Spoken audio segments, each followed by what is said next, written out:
Olá pessoal, sejam todos bem-vindos a mais um CompoCast, o seu podcast semanal sobre composição musical e outras coisas. Mais uma vez estamos aqui apoiados pelo SECAM, o Centro Codesso de Aperfeiçoamento Musical.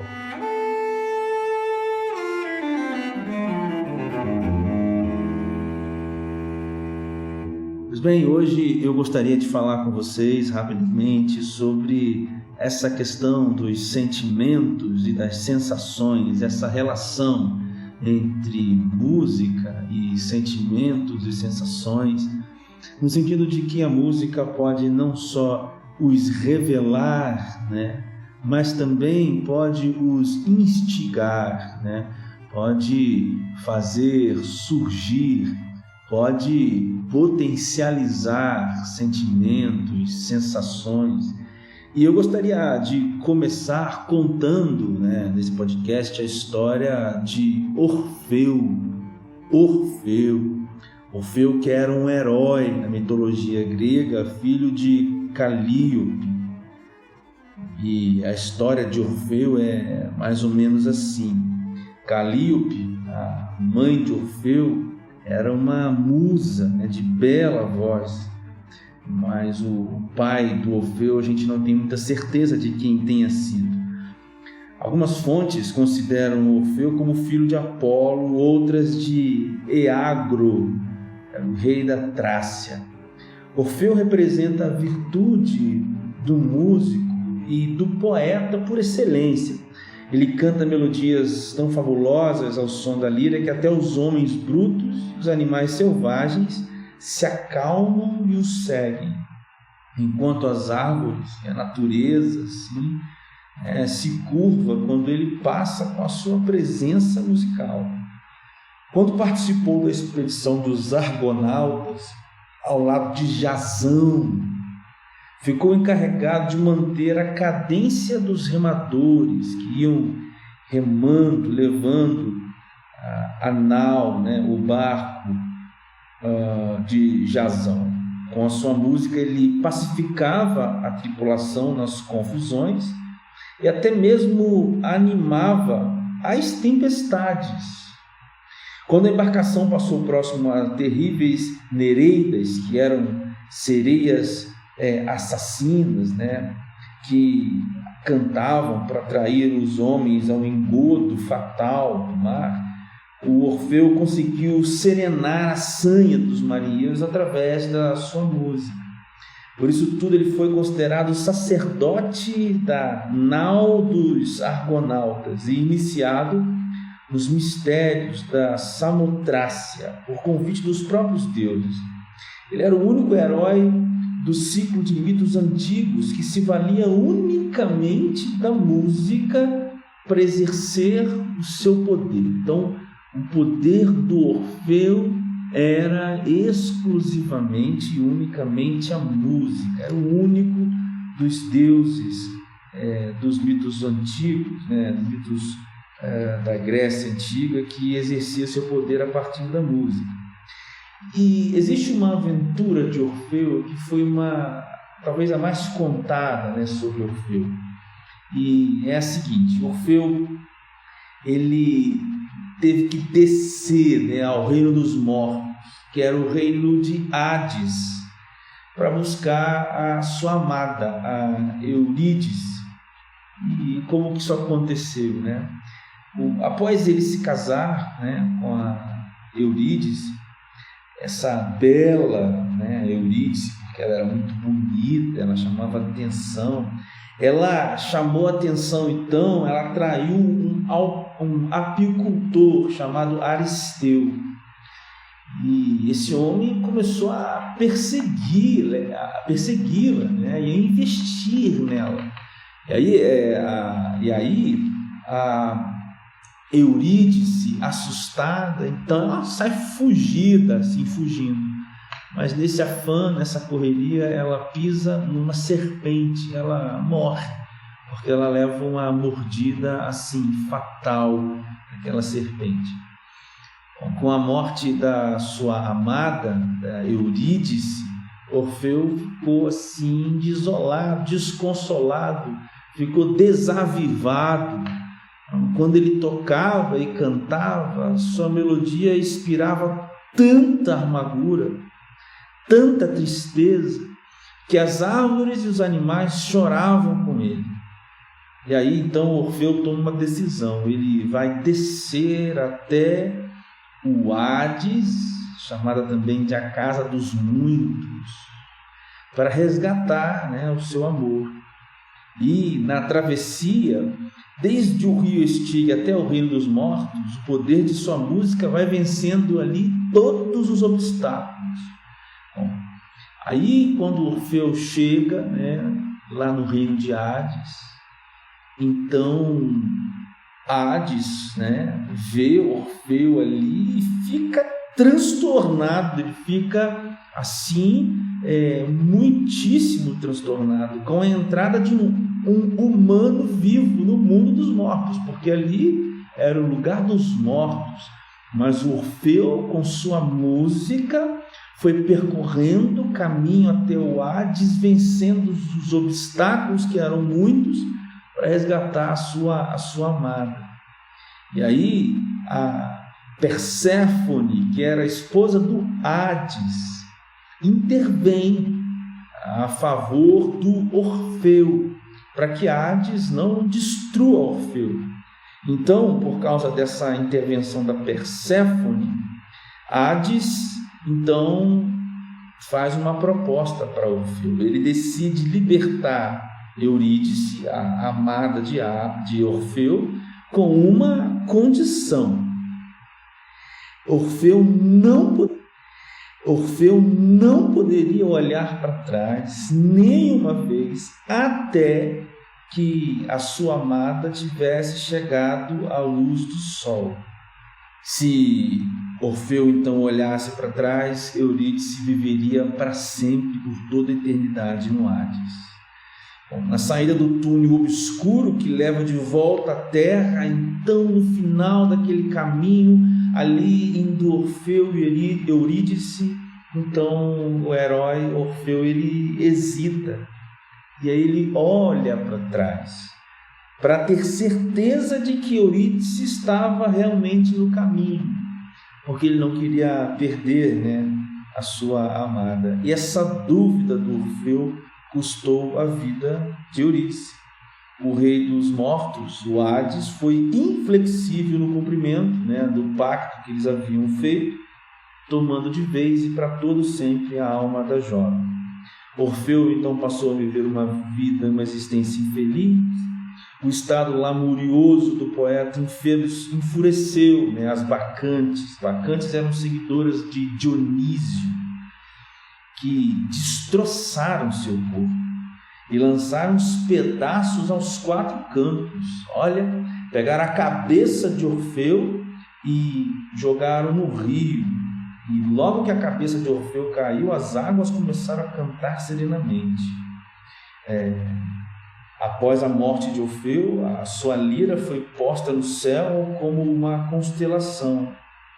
E Orfeu então ascende aos campos elíseos, a morada dos bem-aventurados. Então, vestido com uma túnica branca, assim conta a mitologia grega, ele ainda toca para os deuses e alegra todos os deuses.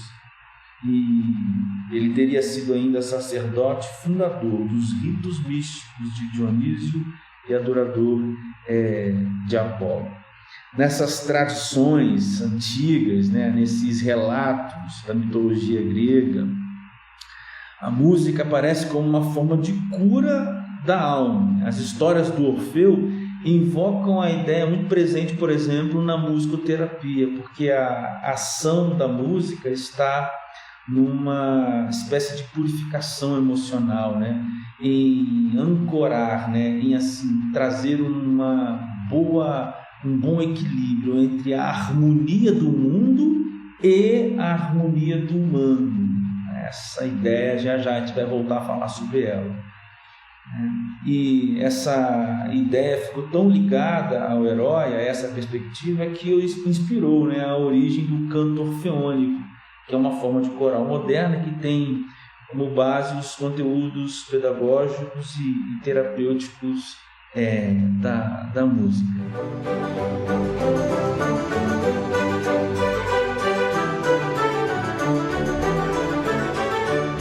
E aí, tá gostando desse episódio? Então, gostaria de convidar você a visitar o perfil do Compocast no Spotify, clicar nas estrelinhas ali debaixo da foto do perfil, avaliar o nosso episódio. Se você está assistindo pelo YouTube, eu peço a você que se inscreva no meu canal. Assim você ajuda a gente a chegar mais pessoas. Então não esquece, avalia a gente lá no Spotify e se inscreve no nosso canal no YouTube. Você também pode nos seguir no Instagram, @CompoCastOficial. A gente vai ficar muito feliz se você nos seguir e compartilhar os nossos conteúdos por lá. E se você quiser e puder, você pode nos apoiar financeiramente com qualquer quantia lá no apoia.se/Compocast e se tornar um apoiador desse canal. Assim você pode fazer perguntas e aí você vai ter acesso a episódios exclusivos onde eu respondo a essas perguntas. Obrigado!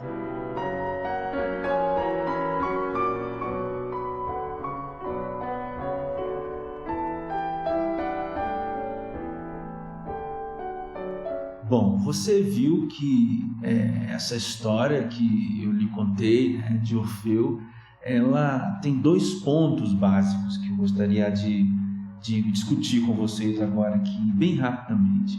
Apesar da minha extrema incapacidade, da minha real insignificância diante de todo o conteúdo, de toda a grandeza que existe por trás da mitologia grega, eu me arrisco e me atrevo aqui ainda a falar sobre isso com vocês. Em primeiro lugar, você vê que Orfeu ele está o tempo todo, né, afetando as pessoas à sua volta, afetando a natureza à sua volta com a sua música. E ele é aquele tipo de herói que vai, através das sensações e dos sentimentos, ele vai assim promovendo, né, a sua caminhada.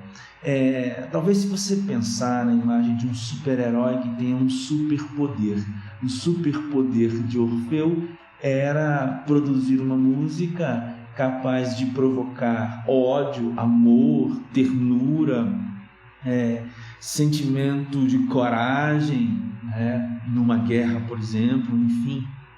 Esse era o poder do Orfeu. E você veja que se fosse um super-herói, esse seria um grande superpoder, porque de uma certa forma ele pode moldar, né? Ele pode moldar e modelar assim as atitudes das pessoas através desse instigar, né, sonoro, a partir daquilo que ele tocava com a sua harpa. Pois bem, essa é uma verdade, né, que apesar de ser contada numa mitologia, esta é uma verdade que nos atinge hoje, né? A música tem esse poder de fazer surgir, né, sensações e sentimentos.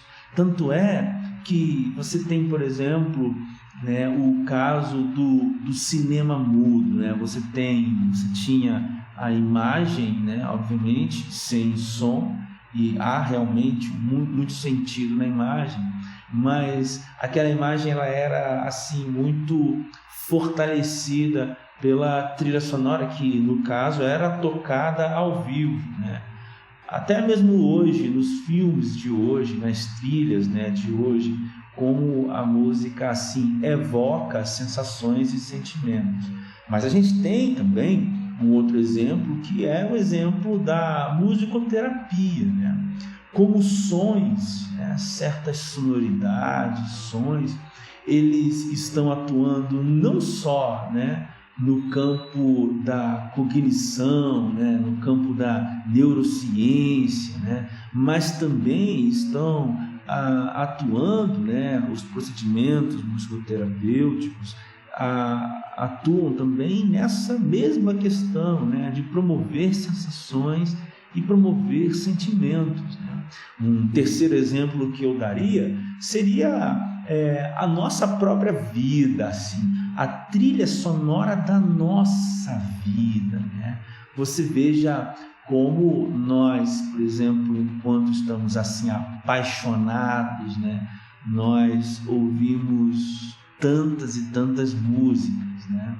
Nós podemos lembrar, se a gente olhar para trás na nossa vida, nos exemplos assim, das vezes em que estávamos, né, super felizes com aquele grande amor, ou até mesmo super tristes, e como a música coloca em evidência, né, essas sensações e esses sentimentos. Ora, isso é muito interessante, porque do lado agora musical, né, nós estamos falando de progressões harmônicas específicas, nós estamos falando de articulações, né, entre acordes, no caso da música tonal, articulações específicas. Então você veja, na verdade, não existe um poder, digamos, místico em qualquer som. A grande questão é, na verdade, uma elaboração, né, harmônica, no caso da música tonal, uma elaboração de forma mais ampla, uma elaboração sonora, uma concatenação dos sons, né, que não é assim arbitrária ou aleatória, pelo contrário, uma concatenação dos sons muito proposital, muito particular, muito direcionada para um fim.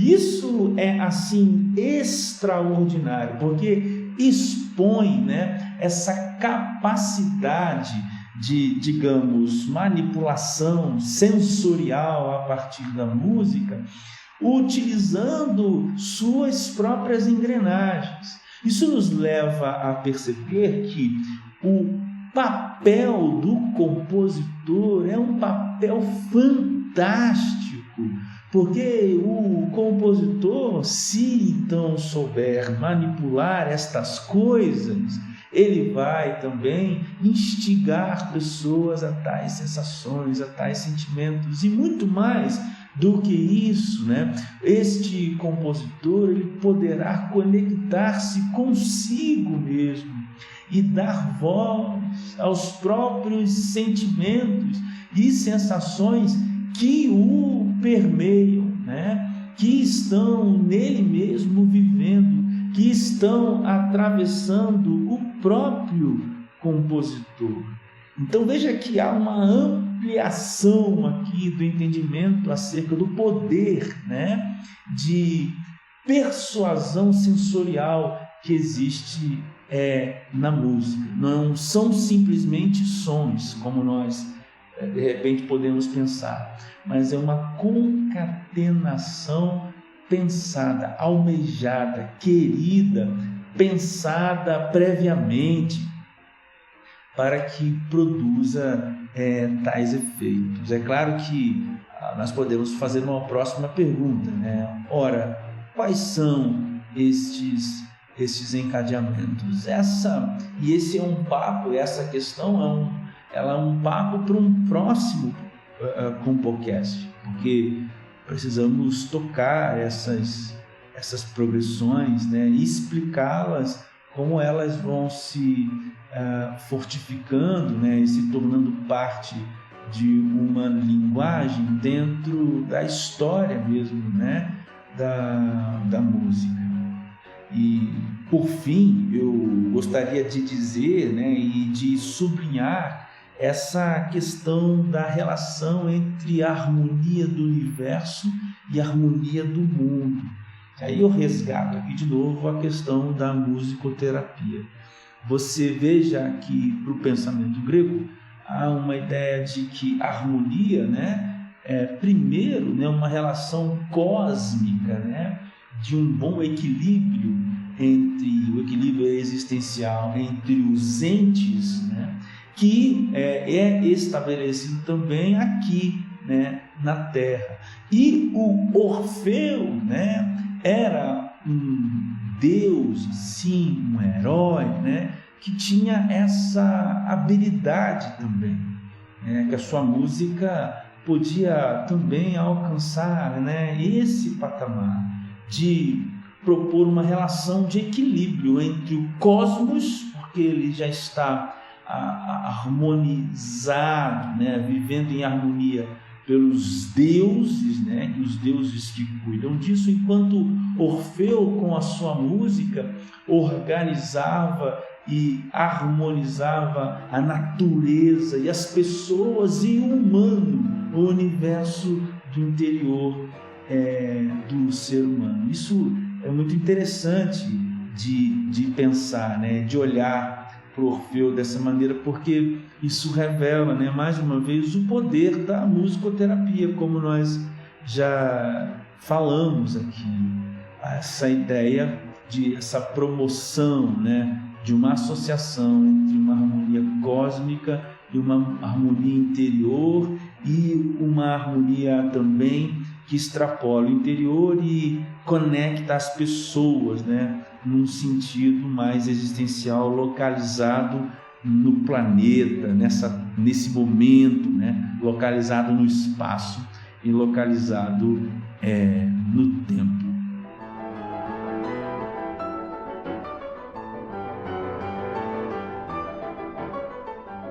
Pois bem, era isso que nós tínhamos para hoje. Eu espero que você tenha gostado desse episódio de hoje. Eu espero que você tenha compreendido que música pode promover sensações. Eu espero que você tenha se encantado com a história do herói Orfeu. E só se você gostou, e você retorna aqui na próxima terça, que nós estaremos juntos mais uma vez. Mas se você não gostou, não tem problema, a gente continua tocando para frente assim mesmo. É isso, fiquem todos bem, um beijo grande, até a próxima e tchau.